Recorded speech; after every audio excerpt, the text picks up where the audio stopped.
pagi Eli. Terima kasih sudah mau datang konseling sama Ibu.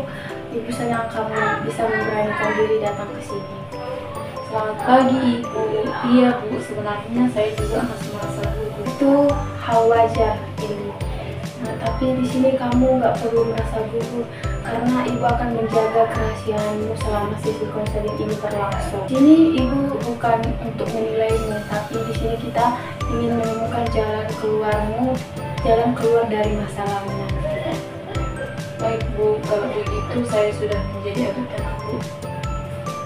Terima kasih Eli sudah percaya sama Ibu. Oke, udah ya. Anggap saja kita sedang mengobrol santai sekarang. Dari Ibu ingin kamu merasa lebih nyaman. Kamu boleh cerita apapun yang sedang kamu rasakan saat ini, Eli.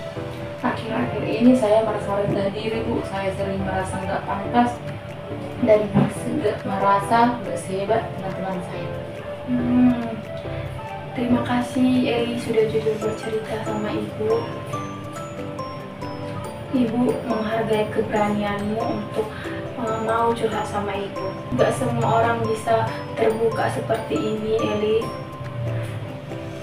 Sekarang Ibu ingin tahu nih, sejak kapan kamu mulai merasa rendah diri, Eli? Sejak beberapa bulan lalu Ibu, nilai saya turun dan waktu itu teman-teman saya dapat juara kelas, jadi saya merasa rendah diri dari mereka. Jadi di sini kamu merasa kecewa ya sama apa yang telah kamu lakukan. Kamu merasa rendah diri kan dengan semua itu? Iya Bu, saya merasa gagal. Baik Eli, perasaan gagal ini muncul ketika kamu merasa lebih rendah diri daripada orang lain. Tapi yang penting bukan seberapa sering kamu merasa gagal, melainkan bagaimana kamu belajar dari pengalaman itu nantinya. Nah, kalau boleh Ibu tanya nih kamu, hal apa yang biasa membuat kamu merasa rendah diri atau minder seperti itu? Biasanya saya jadi malas belajar Bu. Saya pikir percuma, hasilnya tetap kalah dari teman-teman saya. Baik. Nah, itu yang disebut pola pikir inferiority atau merasa rendah diri dari orang lain. Eli, kamu pasti melihat dirimu dari kekuranganmu, bukan dari kelebihanmu. Tapi sebenarnya itu kamu punya kelebihan lain yang bisa kamu tunjukkan atau yang bisa kamu kembangkan nantinya. Apa sih yang biasa kamu lakukan yang lebih baik selain di akademik? Saya suka membantu teman-teman saya kalau merasa kesulitan Bu.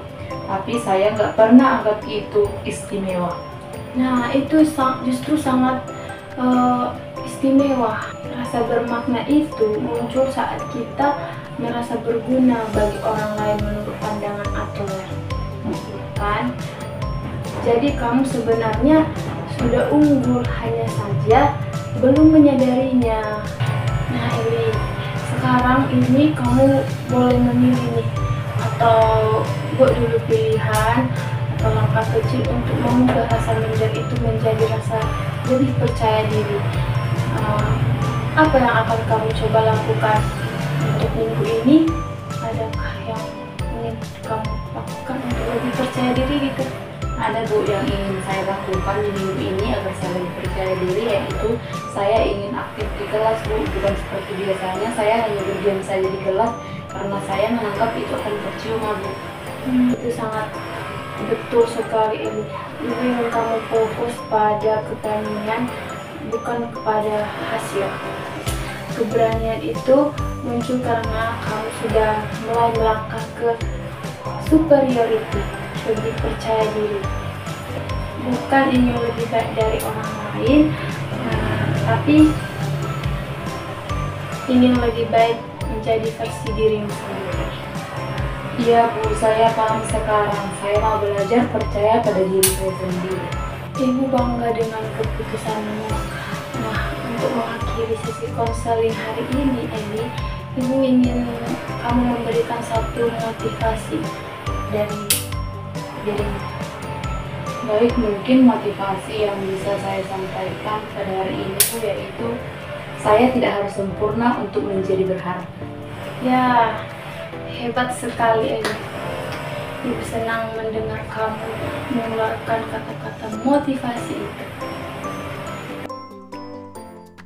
Halo Eli, Ibu senang bertemu denganmu lagi. Bagaimana kabarmu? Lebih baik Bu, saya memang masih agak grogi, tapi saya sudah berani berbicara di kelas saat pelajaran IPS Bu. Wah, Ibu senang mendengar perubahanmu Eli. Bagaimana rasanya berbicara di depan teman-teman di kelas?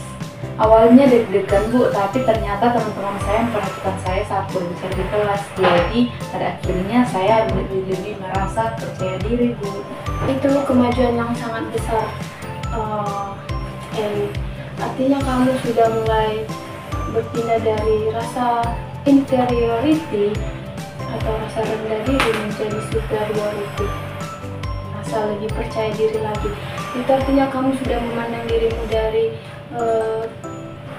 kelebihan yang kamu miliki, bukan dari kekurangan yang kamu miliki.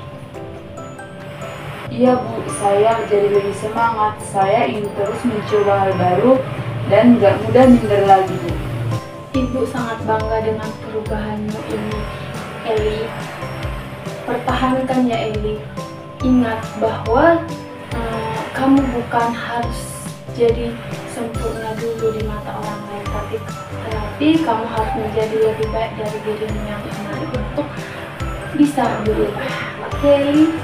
Baik, terima kasih Bu. Saya lebih percaya sekarang dan menjadi lebih tenang karena mendapat konseling dari Ibu. Sama-sama Eli.